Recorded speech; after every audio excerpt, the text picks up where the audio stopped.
Hello everyone, and welcome to Introduction to R.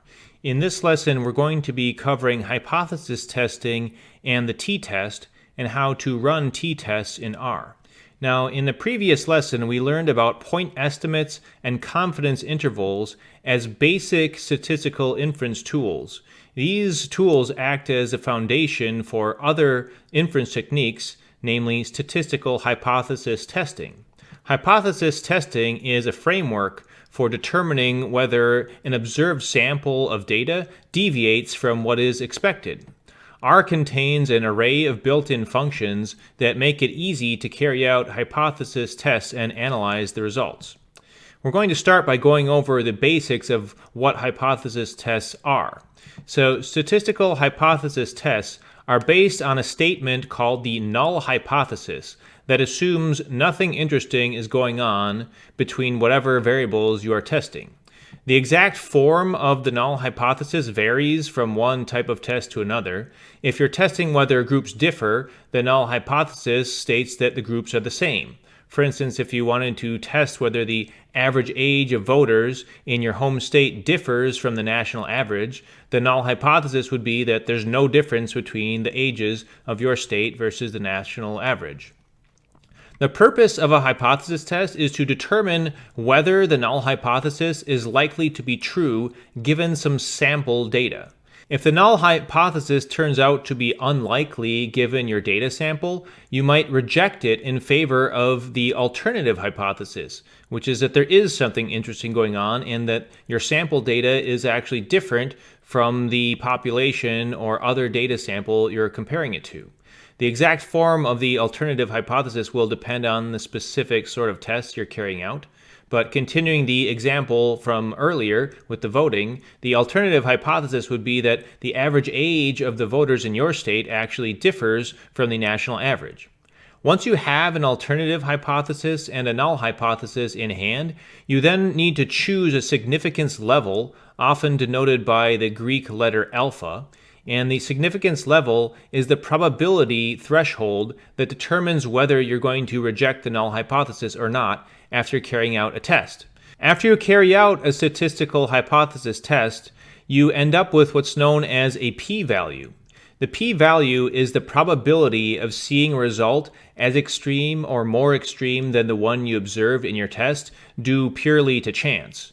And if you have a low enough p-value, it means that the chances of seeing a result like you did due to chance is pretty low.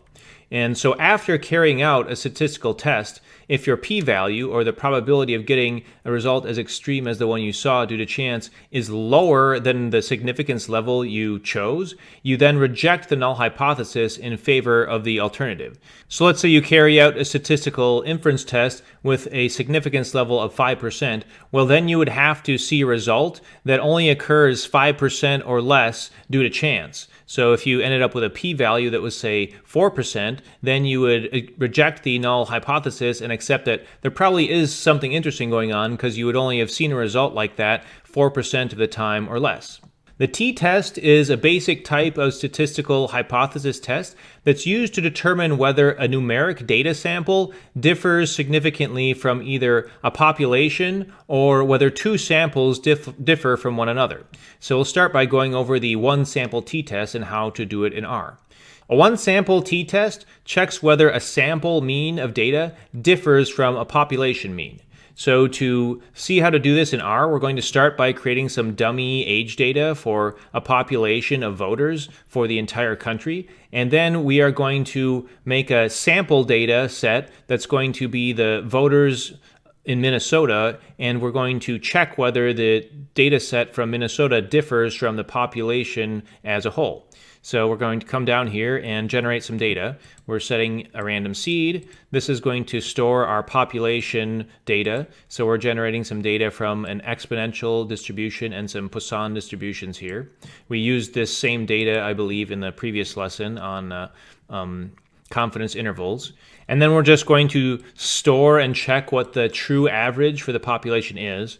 And after that, we're going to generate some data for our Minnesota sample. It's going to be fewer ages, and we're going to generate it in a different way. So that's the key thing to look at here. So the proportions of the different distributions we're generating are going to be slightly different than the one from the population as a whole. So we know based on how we're generating the data here that this sample of Minnesota ages is actually different than the population. So we're going to see whether our statistical test is going to be able to detect that difference, whether the difference is big enough that it's going to throw a positive test result. So we'll again store that average and print it out here. So I'll just run this cell. It might take a little bit, but you can see that the average age for the whole population was around 51.2 years. And for the Minnesota group, it was only 48.2 years. So the question is that difference big enough that we actually think there's a real difference, or is that difference just due to chance, or perhaps too small to say there's really anything interesting going on there? So let's conduct a t-test using a 95% confidence level. That will mean our alpha significance level is going to be 5%. So we're going to need a p-value less than 5% for it to accept the alternative hypothesis that this number is actually statistically significantly different than the population. So how to carry out a t-test using R? You just use the built-in t.test function. You don't even have to load in any libraries or anything. This is built right into the base language. So your first argument to t.test is going to be your sample data. So X is going to be our Minnesota ages data. Mu is going to be set to the true population average. We store that under true mean. We are also going to do a two-sided test because we're interested in whether the distribution is above or below. So for alternative, we're just going to say two-dot-sided. And then the last argument here, conf.level, is going to be our confidence level. So we want a 95% confidence level. That corresponds to a significance level, or alpha, of 5%. The significance level is just 1 minus the confidence level, so they're kind of two sides of the same coin. So let's scroll down and see our test output. You can see it's a one-sample t-test. We have a t statistic here of minus 2.4, but the most interesting things for us here are the p-value says it's about 1.5%. So the p-value is lower than the significance level of 5% that we were checking for. It does also show us a confidence interval. So we would expect to see the true population average be within this range, given our sample from Minnesota, if the two distributions were the same. We know that the population actually lies outside of this range, though, because it was 51 something, so it's actually above this upper end. That also shows us that this is a statistically significant result based on what we have here. Now that t-test statistic up here, minus 2.44, that tells us how much our sample mean deviates from the null hypothesis. If the t-test statistic lies outside the quantiles of the t-distribution corresponding to whatever confidence level we chose with our degrees of freedom, which is 1 minus the sample size, then we can reject the null hypothesis. We already know we can do that based on the output, but we can also manually check the quantiles we're dealing with the qt function, so the quantile of the t distribution, and we are looking for the lower and upper tails. So we want the lower tail is going to have 2.5% of the data, so we're going to pass in 0.25 for that. And also, if we're above the upper tail, which is 97.5, we will also have a positive result. So our quantiles here are minus 1.96 and positive 1.96 at our 95% confidence level. This is very similar to what we would get if we were just using a normal distribution and not the t-distribution, because our sample size is so large. And we see that our t-statistic, minus 2.44, well, that is outside of this range. It's below this bottom quantile here. So this is a significant result because it doesn't lie within this range. Furthermore, if we wanted to calculate the p-value, or the chances of seeing a result as extreme as we did. We did already get that output from the t.test function, but we could do that manually too using a probability function. So we could use the probability t function, pass in the quantile that we found. So for q, we'll pass in the quantile, again our degrees of freedom, and we're going to multiply it by 2 since we're doing a paired two-sided test. And when we run that, we can see that this is what the same thing as what the p-value was. So basically we're just saying what's the area under our probability distribution curve up to this quantile, and that is what the value is. So it's pretty rare that we'd see something that's a p-value that small. Now let's rerun our t-test, but change our desired confidence level to 99%. So basically we're just going to rerun the same thing, only changing conf.level to 99%, which means now we have to see a smaller p-value to be convinced that this is a significant result.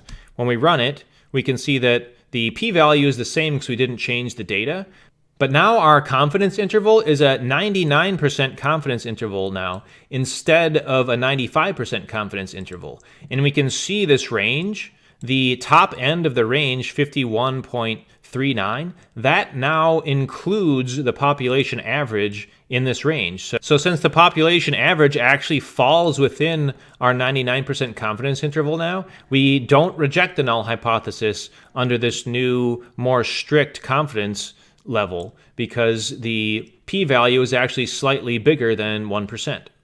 So this was an example of a simple one-way t-test. There's also what's known as a two-sample t-test. So in the first case, we were comparing a sample to a population. With the two-sample t-test, you're comparing two different samples against one another. So you don't have a large population you're comparing a sample to. You actually have two different samples, and you want to check whether they're different from each other. So we'll show how to do the two-sample t-test in R as well. To do that, we're going to generate a new data sample of ages. So we generated some data for Minnesota voter ages before. We're going to do the same thing now, but for Wisconsin voter ages. The way we're going to generate it is going to be slightly different than what we used for Minnesota, and we're going to see whether the two-sample test is going to be able to tell that difference. So let's run this to generate the data, and then we're just going to use a t-test again. The operation is pretty much the same as last time. We just have to pass in the extra data set as a y argument. So again, we're going to use t.test. Our first argument is just the first sample again, but now we don't have a population we're comparing it to. So instead of giving the population average as an argument, we're just going to pass in the other sample we have. So for y, we're going to pass in our Wisconsin ages sample. And again, we're going to use a 95% confidence level, so that doesn't change. And when we run this, we'll get a two-sample t-test. And the results are similar in terms of what it shows us. So again, we'll get a t-statistic. We'll get a p-value that we can use to see if we can reject the null hypothesis or not. In this case, it's 2.6%, so it wasn't quite as rare as the first result we had, but it's still good enough to reject the null hypothesis at the 5% significance level. And again, we see a confidence interval here. In this case, a two-sample test like this looks at differences between the two samples. So that means if the confidence interval doesn't contain the number 0, it means the difference is large enough that we should reject the null hypothesis. So in this case, we see the confidence interval says the difference is between -7 and -0.4. Well, 0 is not contained within this range, so that means that the difference is outside of what we would expect to see. So we are going to reject the null hypothesis and accept that the means between these two samples are actually different. Now finally, we can do what's known as a paired t-test. The two-sample t-test is designed for testing differences between independent groups, but in some cases, you might be interested in testing differences between samples where the group is the same at different points in time. For instance, if you're at a hospital, they might want to test whether some weight loss drug works by checking whether the weight of some group of patients before and after the treatment had changed. In this case, the data points or the records are people that are the same in both data sets. You're just trying to see whether they've changed over time. So that's not independent. In that case, you need a paired t-test. We can conduct a paired t-test using R as well, just using the t.test function again. We're just going to need an additional argument, paired equals true. So to show an example, we'll generate some more dummy data here. Going to set a random seed. We're going to generate some weights for patients before a treatment that is going to have an average of 150 pounds. And then we're going to generate some weights for the same patients after treatment that is going to be randomly losing 1.25 pounds, but sometimes they're going to gain weight, sometimes they won't. But on average, people will have lost 1.25 pounds after the treatment. And we'll just group that up into a data frame and make a summary so we can get a sense of our data. So here's some before treatment weights. Here's some after treatment weights and average of the changes. So you can see before the treatment, the average was right around 250 because that was the average we used to generate the data. And the average after the treatment was a little bit less, 248. So we'll see if our paired t-test is able to tell us whether this is a statistically significant difference in weight or not based on the sizes of the samples here. We drew a sample of, what was it, 100 people? So that is a pretty good size sample. So I'm guessing that this 2-pound difference will actually be large enough that this is going to be a significant result, but let's see what we get. So to run a t-test that's paired, we just pass in the two data sets again. So our before treatment weights sample, the after treatment weights sample. Again, we're just going to use a 95% confidence level. And then the key thing we need to do that's a change from last time is paired equals true. So let's run this and see what our result is. So you can see we have a paired t-test result now. The t statistic is listed here, and we have our p-value 0.002. So that looks like the smallest p-value we've seen so far. And we have our 95% confidence interval of the differences between the two groups. And again, since this is looking at differences between groups and the 0 is not contained within this range, that means that the difference between the two groups is large enough that we should reject the null hypothesis at this 95% confidence level. Now, although the result of our test here is that we should reject the null hypothesis and say there is something interesting going on because we found a pretty small p-value, these statistical inference tests are not infallible. Sometimes you might just find a rare result due to chance, and you could accept a null hypothesis when it's not actually true, or vice versa. You could fail to detect a real effect. So we need to keep in mind that there's errors we can make and be cognizant of what the impact of those errors might be. Incorrect conclusions that result from a hypothesis test fall into one of two general categories, type 1 error and type 2 error. A type 1 error describes a situation where you reject the null hypothesis when it is actually true. This type of error is known as a false positive or false hit. The type 1 error rate is equal to the significance level alpha. So setting a higher confidence level and therefore a lower alpha reduces the chances of getting a false positive. Basically, you're saying we want to be really, really sure that we have a result that's statistically significant. So we want to see a very small p-value, and that will make you have a very low rate of false positives. But there's another side to that coin. There's also type 2 errors, which describe a situation where you fail to reject the null hypothesis when it is actually false. A type 2 error is known as a false negative or a miss. And the higher your confidence level, the more likely you are to make a type 2 error. So basically, when you're being very strict on whether you're going to accept a result as being statistically significant, well, you're going to end up missing some results that are significant. If you won't accept the result as being significant without extremely strong evidence, then sometimes you might miss results that are actually different where the evidence isn't quite as strong as you think it should be.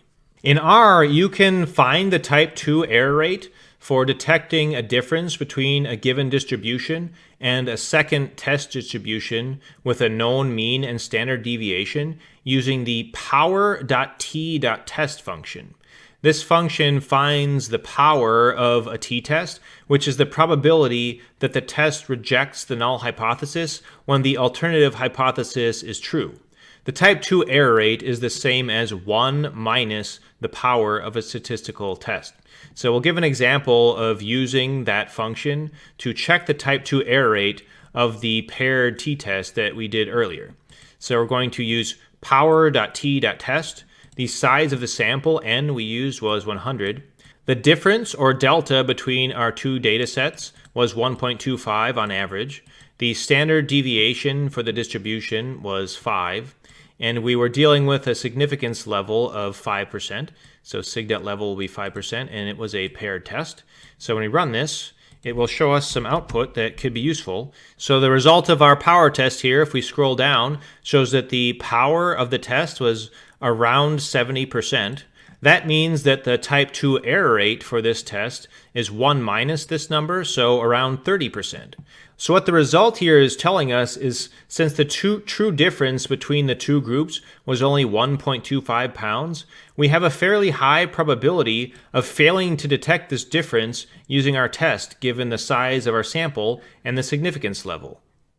If we wanted to increase the power of our test, and therefore decrease the type 2 error rate, we could increase the sample size that we're dealing with. When you have a larger sample size, you get a better estimate for averages, which results in a more powerful test. So before conducting a test, you could perhaps do some investigation into different values for the sample size to see how large of a sample you'd need to have a test that's powerful enough to meet whatever criteria you need.